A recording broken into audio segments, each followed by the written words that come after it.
একটা গল্প মনে পড়ে গেল। একসময় একজন ফেরেশতা এসে এক লোককে বলল, আমি তোমার উপর খুশি, তুমি যা চাইবে আমি তোমাকে তাই দেব, তবে একটা শর্ত, যা তুমি চাইবে আমি তোমাকে সব দেব, তবে তোমার প্রতিবেশীকে দেব তার দ্বিগুণ। লোকটা বলল, একটা রোলেক্স ঘড়ি আমার চাই। ফেরেশতা তাকে রোলেক্স ঘড়ি দিয়ে দিল। প্রতিবেশী দুটো রোলেক্স ঘড়ি পেল। লোকটি বলল, একটা মার্সিডিজ গাড়ি আমার চাই। ফেরেশতা তাকে মার্সিডিজ গাড়ি দিল। প্রতিবেশীকে দুটো মার্সিডিজ দিল।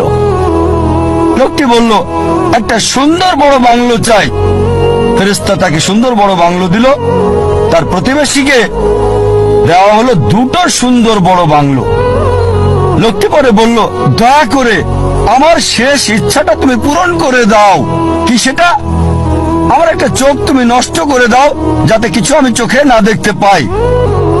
চিন্তা করেন, সে তার নিজের চেয়ে প্রতিবেশীকে নিয়ে বেশি ব্যস্ত।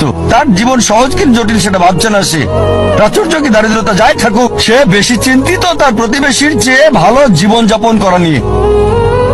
এ কারণেই সে ফেরেশতাকে বলল, আমার একটা চোখ নষ্ট করে দাও, যাতে প্রতিবেশীর দুটো চোখই নষ্ট হয়ে যায়। এভাবে আমরা প্রতিবেশী কেন্দ্রিক। নিজে সুখী কিনা ভাবছে না, দেখতে পারবে কিনা সেটা ব্যাপার না।